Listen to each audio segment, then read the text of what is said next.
Pump it up, pump it up. Trae. Come on, come on. With Trae. Pump it up, pump it up. It's the day with Trae. This is the day to gain inspiration, to make a positive change in the nation. We're inviting you to partake in conversation, to raise your vibration. It's the day that we will all celebrate all of our peeps that make this thing elevate. Watch the negative fade away, cause it's the day with Trae.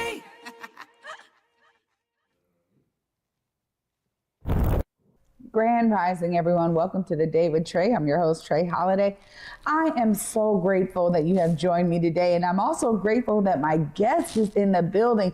Y'all, I got Winfield Ezell in the Black Media Matters studios with me, and we're going to be diving into all of the ways that he's been partnering with Converge, and now he is the Chief Storyteller here. So we're going to be talking about what he thinks about that role, what his vision is, and also some of the ways that he's already been contributing. So I'm glad that he's here. But you know, I'm glad you're here too, because you get to share this show with folks who you feel could benefit from this daily dose of dopeness we work to give you here on The Day with Trae. And if you can't watch our TV show, we always got you covered, because you can always listen to us as well. Anywhere you find your favorite podcast, just search Converge Media Network and The Day with Trae, you'll find me there. Now, before I get into it with Win, you know, I get to get into it with y'all. These parts of the show, the top of the show, is where I get to share thoughts with you all, because as much as this show is about my guests, I was gently reminded last season that people are also tapping in to hear a bit about what's going on in my dome. So I am grateful that I have the opportunity to share with you all as I think and reflect on either what happened for me this weekend or some things that have been taking shape for me. So because I have a chief storyteller here, I get to talk about some of the ways that I really began to fall in love with storytelling. And it starts with me doing all of the classes around acting and then bringing that to actual stages and screens. You know, characterization became so amazing for me. The ways that subtlety shows up on screen and the ways that you have to transition this subtlety when you're doing live theater was something I just truly fell in love with as a young person. And I'm so grateful that my parents actually poured into me and said, okay, you want to take these acting classes? You want to learn about being on camera and being in media? I heard a commercial on the radio, y'all, and it was a wrap. I'm like, you know what? I got $100 saved up. I'm going to put all my money towards it. Now, of course, it was a fraction of the cost, but my parents really said, this is something that has got her eyes lit up, and we want to see this through for her. And so they, of course, supported me so that I could learn. And it was there that I began to understand just the ways to do expressions and emote on camera. As a young person, I'm telling you now, I'm here in this seat because I fell in love with it back then. And that love grew for me over the course of time, especially at Garfield High School, where I got to really dive into theater work. And, you know, before that, it was a lot of, you know, different auditions and commercials and small films and things of that nature. So I got used to the world of acting on screen. But to transition that to acting on the stage, my very first play, y'all, I went out for Carmel in the Miss Firecracker contest, okay? Now, this role is traditionally played by a white Southern belle, and people were like, are you gonna, you know, I was just like, I'm just auditioning. I just want them to, you know, I just want to give it a shot. And I was the only Black girl to audition. And in order to play this role, you had to dye your hair bright red. Now, my family was not having it, okay? And I tell you, I was like, hey, that's gonna take me out of the running. So when they asked who was willing to dye their hair red as we did our, you know, final casting call, my hand did not go up. I'm like, it ain't happening, y'all. There ain't no way my parents are going for that. And yet, I was the one to get the role. I didn't know what was going on because I'm like, I said no. So what? They're like, no, we have a temporary solution. It's going to be great. You know, you did phenomenal. But that was really the start for me of understanding what storytelling is really about and how characters are a part of that. but also how so many other things come to life to bring the story together.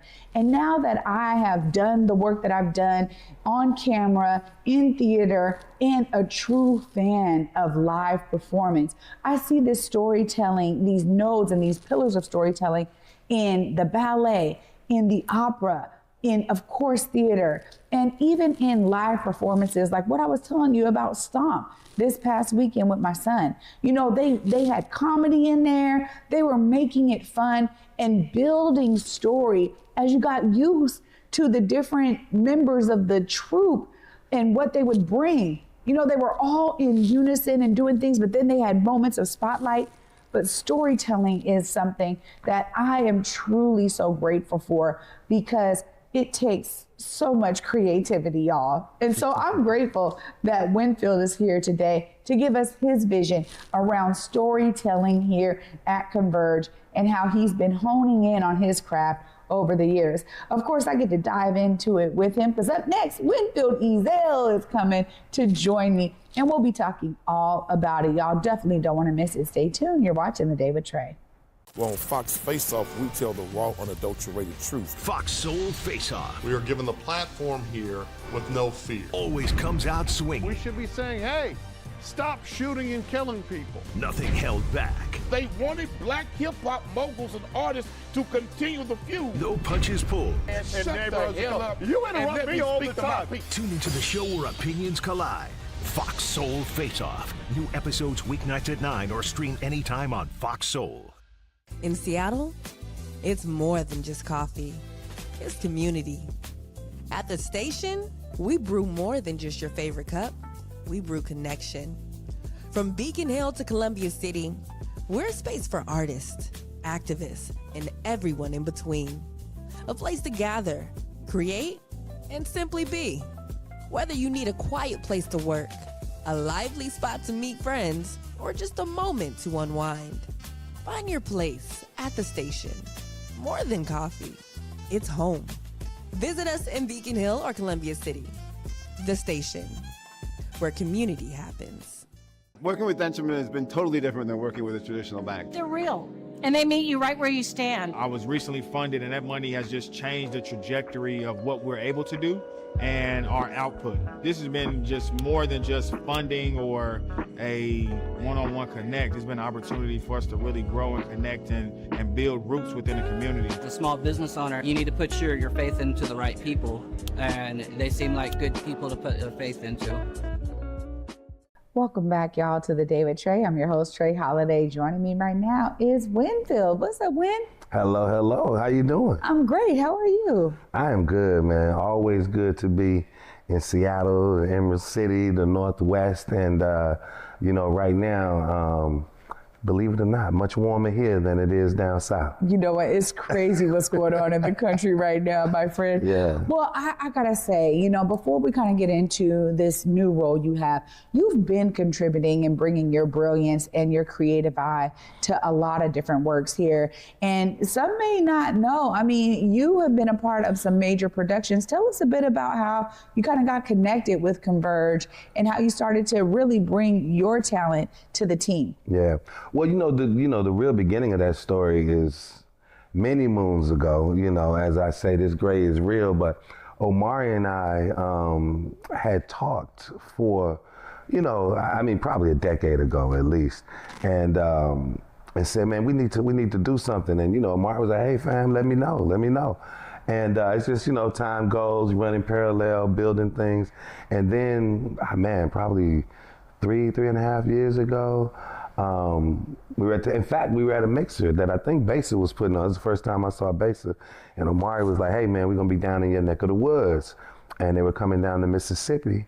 And I said, hey, you come our way, you let me know what you need. And he called, and my son Trae and I went down, and the rest is history. That was the beginning of the whole thing. We walk away now with a Emmy nominations for a reconciliation tour, and it was just an awesome piece of filmmaking and storytelling, and powerful piece of storytelling. So it started with Omari and I talking years ago to following up and then actually following up. And once we did that, man, I mean, I've worked on, many projects all the way up to currently directing the Facing the Rain, which was the story about Jessa Thomas, who was the first Black rodeo queen here. She just finished her 2024 reign as Miss Teen Rodeo Washington. Yeah. And what a great story, what a special young lady.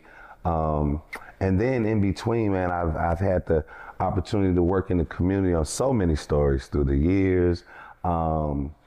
And, being a Southern transplant, a lot of transplants here, but I like to say, man, I always seem to find the folks in the community that's from here, that know the space, know the spots, so that I feel at home, and that's kind of how I move everywhere I go. So from going down south to, actually, went down with your son when we went down and took the HBCU tour, took the commitment. They took the commitment plane down, picked them up at the airport. It was a beautiful story seeing those 40 young, Black faces, boys and girls going down there to get their college on. They were all college juniors. So being a part of just special stories of the community. The community storytelling that's done here at Converge. I can tell you, I work all over, and it is unparalleled. Don't get me wrong. There are people out there and filmmakers out there doing great things, telling great things, but I feel like the value and the impact that Converge has cemented here, in the Northwest, not just in Seattle, Tacoma, but I'm talking Boise, I'm talking Spokane, I'm talking Portland, and points in between. Yeah. So, it's been special. Well, you also are one of the directors for Back to Basics, so you get to continuously uplift amazing things going on in the Pacific Northwest region. And I love hearing you talk about why this storytelling piece and how it is so uniquely defined here at Converge, but why it's so important, Yeah. When we think about the ways that people respond to story, I'm always saying that people connect with people. And one of the things I love about, the method that we see in Converge Media Productions is it really is showcasing people behind the works.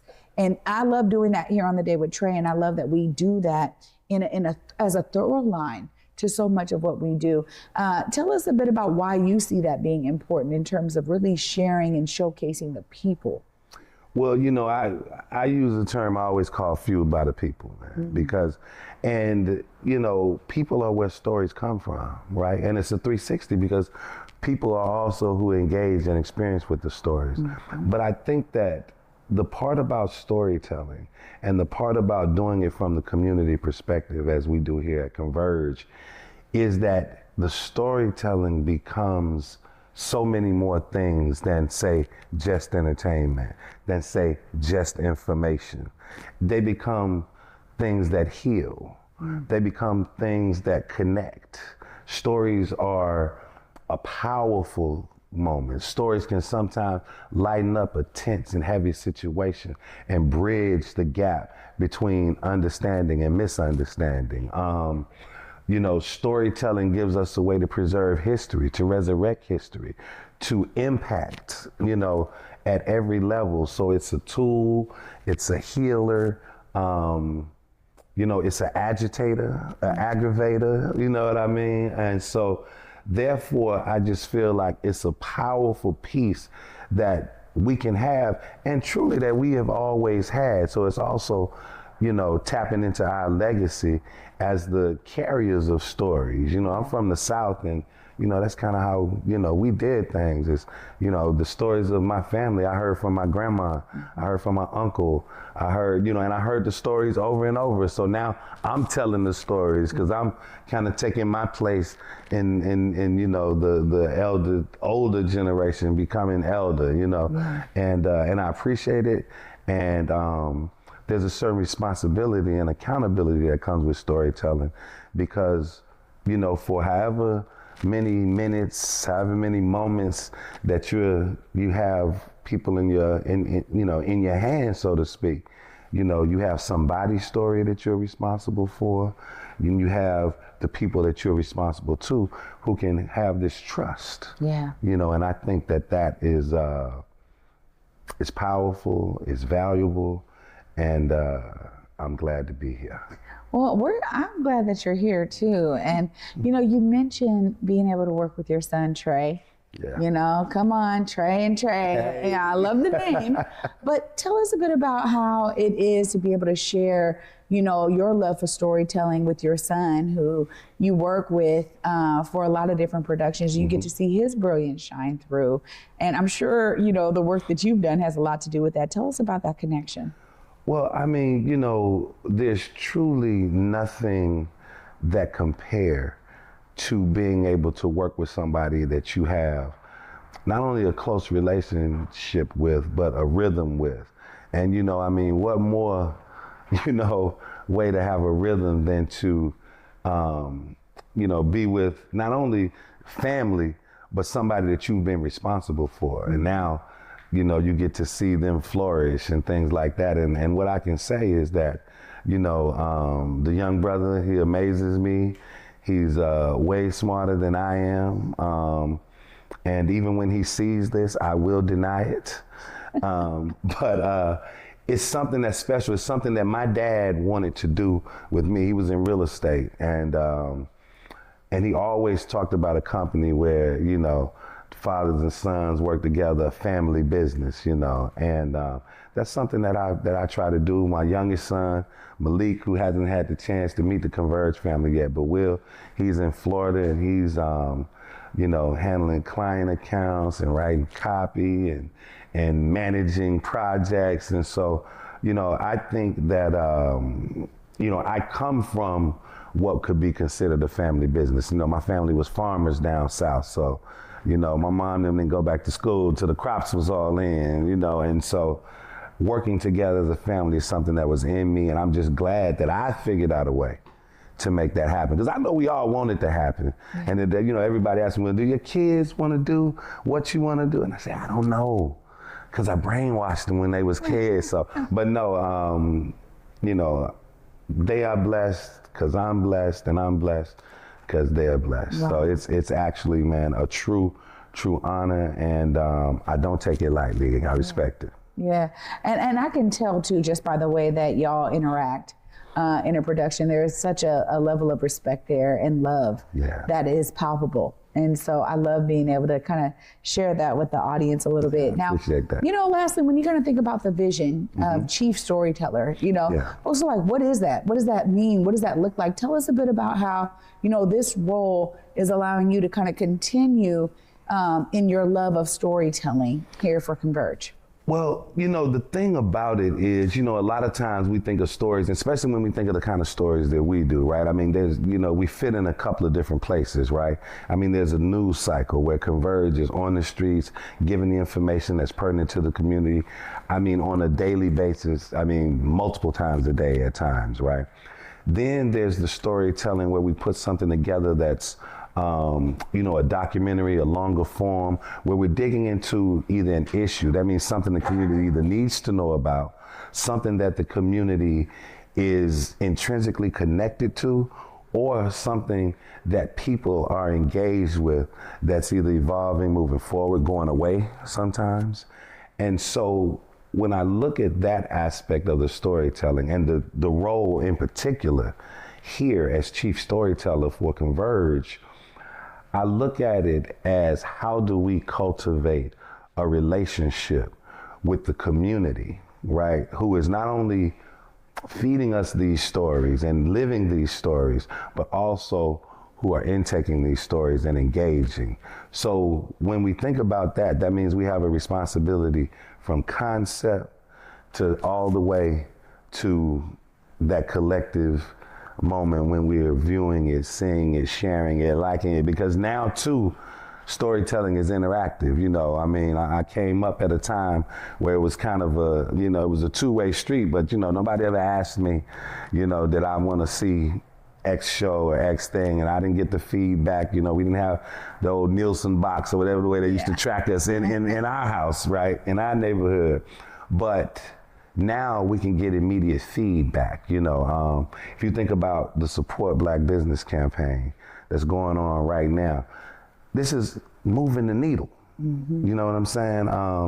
Just a week ago, we were in a business down in Rainier Beach, and man, when I say, you know, Basin was in there, but we did a little, you know, talk to the owners, did some things, and Basin put that story out there. Just that little story, you know, I mean, we do stories of many lengths, but that little story, when I say has moved the needle, in 1 week I was there today, right?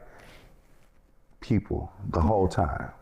The whole time. This is the power of, you know, stories coming from community, showcasing community, uplifting and amplifying the brilliance of community.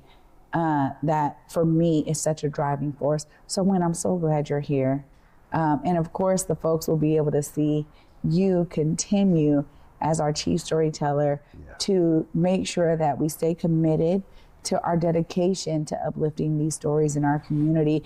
You know, if folks are trying to tap in with you, I know you got your socials. Now that we got this, you know, primary two-way street, I want to make sure they know how to tap in with you. Go ahead and let them know right there.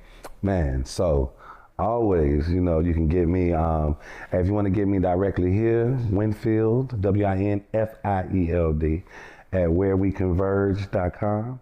And also at Win Ezell, right? WINEZELL. And I'm gonna go ahead and say it right now, officially for everybody, because since I came to the state of Washington, every time I said the name Ezell, no relation, okay?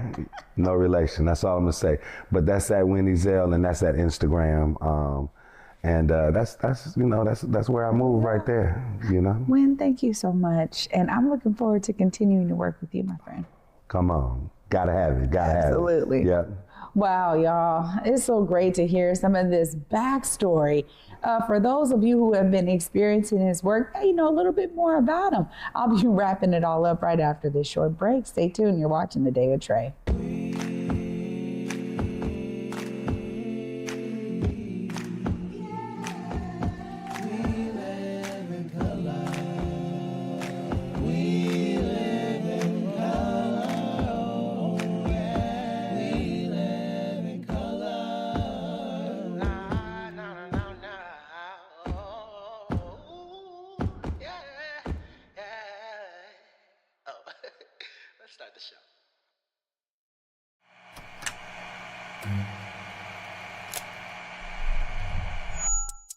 Hello, welcome to Elite Insights with Carlos Imani. We're looking to offer an in-depth look at event production industry through the lens of client experiences and joint successes. The podcast will emphasize guest interviews, focusing on client discussing their fields and reflecting on their collaboration with Elite Collective.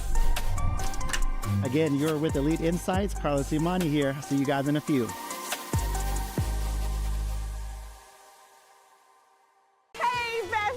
What is a bestie? I like you. She's fun. It's about to be a good time. She's always looking out for you. Since you're my bestie, I will handle it for you. She makes you think. Here to uplift and empower. She's always encouraging. You are that girl. Chelsea Edwards, your bestie in daytime. I get the spiritual moments. Chatting with Chelsea. New episodes weekdays at 5:30 or stream anytime on Fox Soul.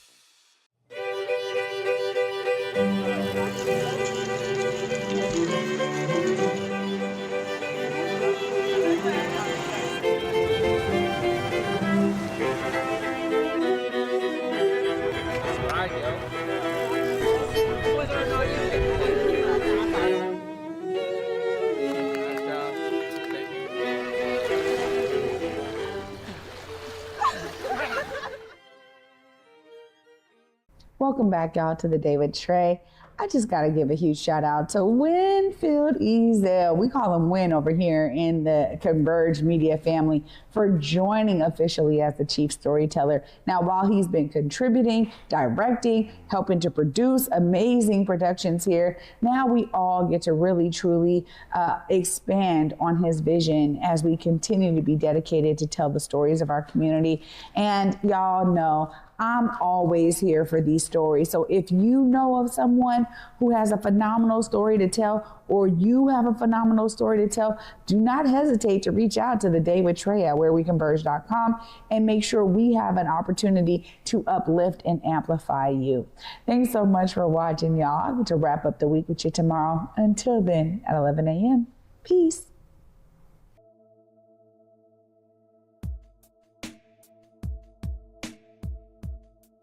Converge Media produces culturally relevant content for Black and urban audiences. Our coverage is raw, transparent, and objective, praised by community leaders, government officials, and residents. Support Converge Media today via Venmo, Cash App, or PayPal at Converge Media.